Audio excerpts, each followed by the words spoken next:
평강의 시간입니다. 우리 아침 예배로 하나님 앞에 함께 나가겠습니다.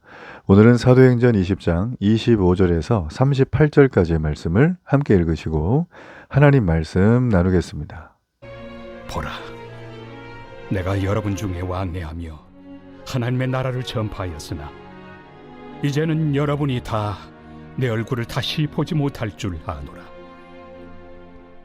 그러므로 오늘 여러분에게 증언하거니와 모든 사람의 피에 대하여 내가 깨끗하니 이는 내가 꺼리지 않고 하나님의 뜻을 다 여러분에게 전하였습니다.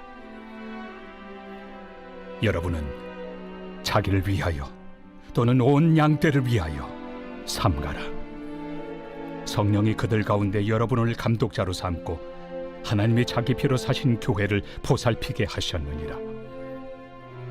내가 떠난 후에 사나운 이리가 여러분에게 들어와서 그 양떼를 아끼지 아니하며 또한 여러분 중에서도 제자들을 끌어 자기를 따르게 하려고 어그러진 말을 하는 사람들이 일어날 줄을 내가 아노라. 그러므로 여러분이 일깨어 내가 3년이나 밤낮 쉬지 않고 눈물로 각 사람을 훈계하던 것을 기억하라. 지금 내가 여러분을 주와 및 그 은혜 말씀에 부탁하노니 그 말씀이 여러분을 능히 든든히 세우사 거룩하게 하심을 입은 모든 자 가운데 기업이 있게 하시리라. 내가 아무의 은이나 금이나 의복을 탐하지 아니하였고 여러분이 아는 바와 같이 이 손으로 나와 내 동행들이 쓰는 것을 충당하여 범사에 여러분에게 모본을 보여준 바와 같이 수고하여 약한 사람들을 돕고 또 주 예수께서 친히 말씀하신 바 주는 것이 받는 것보다 복이 있다 하심을 기억하여야 할지니라. 이 말을 하며 무릎을 꿇고 그 모든 사람들과 함께 기도하니 다 크게 울며 바울의 목을 안고 입을 맞추고 다시 그 얼굴을 보지 못하리라 한 말로 말미암아 더욱 근심하고 배까지 그를 전송하니라. 어느 조직이나 단체든 리더는 굉장히 중요합니다. 특별히 리더십이 부재했다. 이건 위기죠. 자, 오늘 본문의 말씀은 이제 생명을 아끼지 않고 사명 완수를 향해 달려가는 이 바울의 어떤 고백이 있었던 우리 어제 본문에 이어서 이제 에베소 장로들과 작별을 하면서 고별 선교를 남깁니다. 유언 같은 거죠. 자, 그러면서 이제 자신이 떠난 다음에 에베소 교회에 앞으로 두 가지의 심각한 위협이 닥칠 것을 경고하죠. 자, 하나는 밖으로부터의 위협입니다. 여기 보면 사나운 이리라고 했죠. 이거는 거짓 교사를 은유적으로 표현한 거예요. 거짓 교사가 와서 양떼를 아끼지 않고 다 노략질할 것이다. 되게 무서운 위협이죠. 또 하나는 안으로부터의 위협이 있어요. 자, 교회 지도자들 중에서 어그러진 것을 말하고 자기 추종자를 만들려는 이들이 일어날 것이다. 이처럼 교회는 안팎으로 흔들릴 수밖에 없는 연약한 공동체라는 거 바울이 얘기를 해주고 있습니다.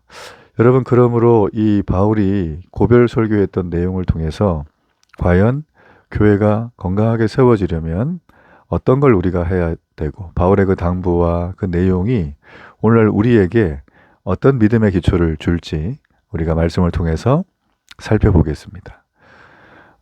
먼저 바울은 두 가지의 사명을 선포했죠. 자, 25절부터 28절까지 보면 자기 피에 대해 깨끗하다고 하는 얘기를 합니다.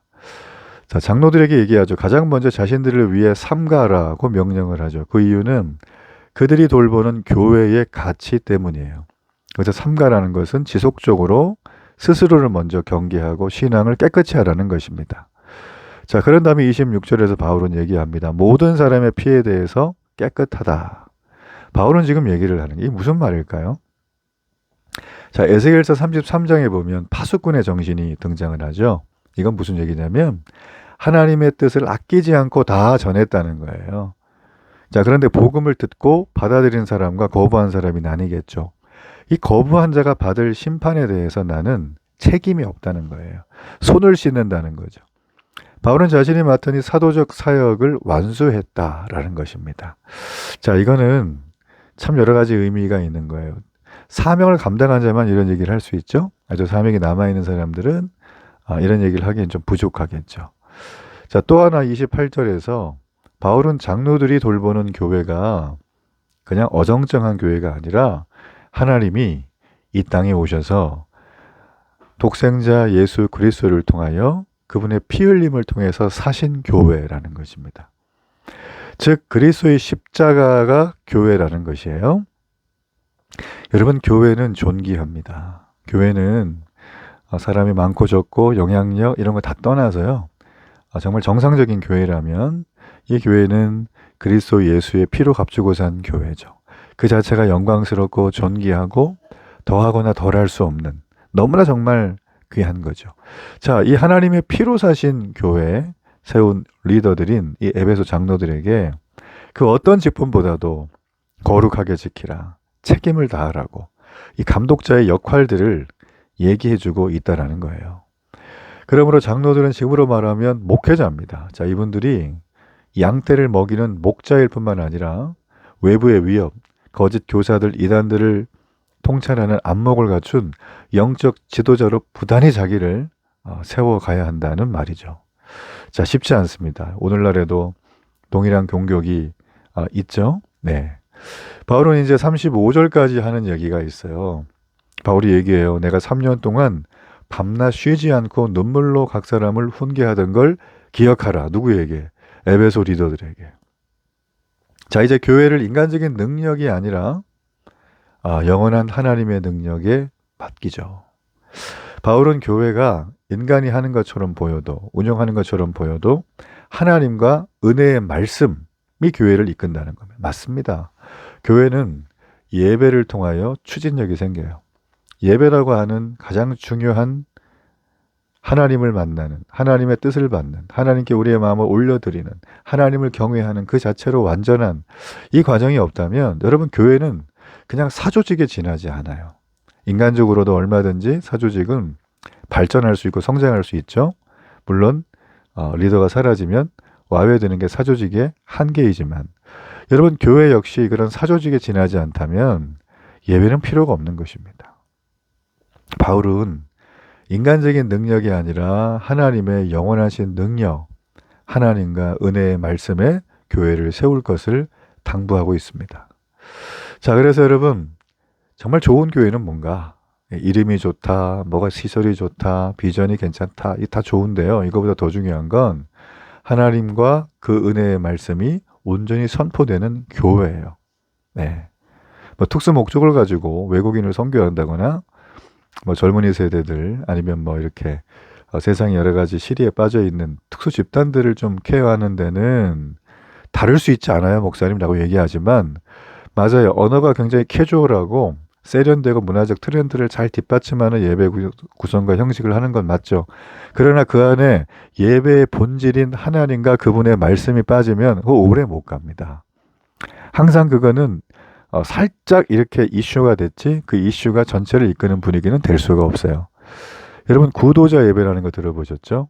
구도자 예배가 30년 전만 해도 뭐 전 세계를 이끌었지 않았습니까? 뭐 우리 대형교회, 한국인 대형교회들이 다 그걸 따라 했는데 결국 지금 그거 하는 데는 없죠. 여러 가지 이름으로 했죠. 뭐 열린 예배도 하고 많이 했지만 결국 예배는 복음 전파가 필요하지만 선교적 어떤 측면이 있지만 더 중요한 건 하나님이 임하시는 예배, 받으시는 예배가 돼야 한다는 거예요. 그렇죠? 그래서 그 부분에 대한 순서의 정립이 너무나 필요하다라는 것입니다. 그러므로 이제 마지막 경고를 하는 말을 하는 게 33절인데 지도자가 무너지는데 가장 결정적인 요소가 하나 있다. 그게 바로 탐심이라는 거예요. 바울은 얘기하죠. 자기는 은이나 금이나 의복을 탐하지 않고 직접 일을 위해서 비용을 마련해서 탐욕을 멀리하는 본을 보였다. 자, 여러분, 이게 주는 것보다 받는 것이 복이 있다. 받는 것보다 주는 것이 복이 있다. 이 예수님 말씀을 실천했다고 바울이 지금 얘기를 하고 있어요. 참 단순한 얘기지만 어려운 얘기입니다. 탐심을 경계하는 건 쉽지 않아요. 네, 뭐 조심스러운 얘기지만 교회를 오시는 분들이 목적이 다른 경우들이 많아요. 예수님에 대해서 알고 천국을 사모하고 신실한 크리스천으로 살면서 이 땅에 하나님 나라가 임하기를 도래하는 마음으로 사는 분들이 있는 반면에, 그렇죠? 여러 가지 이유 때문에 자신의 이득을 취하기 위해서 교회를 오는 분들이 계시다면 정중히 말씀드립니다. 그 태도를 바꿔야 돼요. 그 이유를 바꿔야 돼요. 세상에서 좀 해보니까 안 되니까 교회 와가지고 좀 이렇게 인맥해가지고 이렇게 하면 되겠지라는 생각으로 오시는 분들은 그 될 수가 없습니다. 본인이 못 견뎌요. 해보시면 아시겠지만. 교회는 그렇게 약한 조직이 아니고, 교회는 그렇게 본인이 와서 막 자중질환을 만들 만큼 그렇게 힘없는 것도 아니에요. 교회는 성령이 지켜주시는 하나님의 임재가 있는, 주께서 모든 외부와 내부의 공격을 막아주는 곳이 바로 교회라는 것입니다. 여러분, 우리가 오늘 이 말씀을 통해서 우리가 섬기는 교회에도 내부와 외부의 갈등과 이단의 공격 끊임없이 받고 있죠.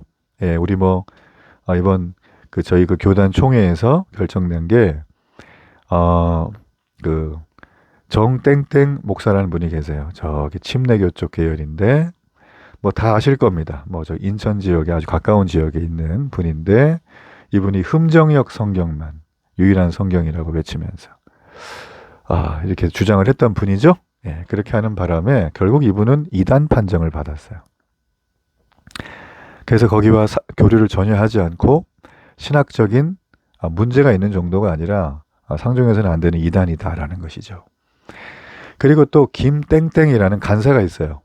어느 선교단체에 속해 있는 분인데, 이분은 이단의 판정을 받은 건 아니지만 교류하지 말라는 그런 어떤 금지 권고장을 받았어요. 그분이 이단이 되지 않은 이유는 이분은 신학을 하고 목회자가 아니기 때문에, 평신도이기 때문이에요. 평신도의 자기의 체험 간증을 일반화시키는 오류를 범하는 거죠.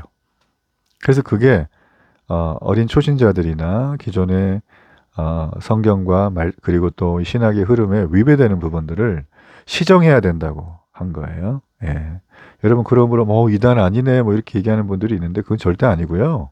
그분이 목회자였으면 그건 이단이에요. 자, 그런데 그분은 목회자가 아니기 때문에 그렇게 된 것이죠. 자, 영향력을 주고 있기 때문에 이제 저희 교단에서 저희 한국교회 건강한 교단들에서 그런 일들을 하고 있는 것입니다. 여러분 아시겠죠? 당장은 그게 드러나지 않는 것 같아도 여러분 정말 이런 일들은 너무나 많아요. 여러분, 그러므로 우리가 해야 될 건 뭘까요? 바울처럼 고백할 수 있어야 돼요. 모든 사람의 피해에 대해서 내가 깨끗하다. 자, 이게 무슨 얘기일까요? 이게 무슨 얘기일까요? 바울은 내가 깨끗하고 순전한 마음으로 내 쓸 것을 내 스스로 만들어가면서 복음을 복음답게 전했다는 거예요. 이게 우리 크리스천의 사명이에요. 이걸 하지 않으면 신앙생활 할 때 눈치를 보거나 자꾸 쪼이니까, 아니면 내가 했다고 또 의시되거나 이렇게 되는 거죠. 여러분, 그러므로 사명 완수를 위해서 최선을 다하는 것이 주님이 기뻐하는 경배의 모습입니다. 이런 은혜가 우리 데일리 교회 존귀한 공동체에 있기를 주의 이름으로 축복합니다. 결단의 기도를 드립니다. 은혜의 하나님 아버지, 감사합니다. 하나님의 피로 사신 교회를 향한 이 바울의 뜨거운 사랑과 마지막 당부를 듣습니다. 오늘도 저희가 외부의 이리와 내부의 거짓 교사들의 위협으로부터 지속적으로 지키는 그 일을 위해서 우리의 마음을 복음에 두고 걸어가는 축복의 저희들 되게 하소서. 예수님 이름으로 기도합니다. 아멘.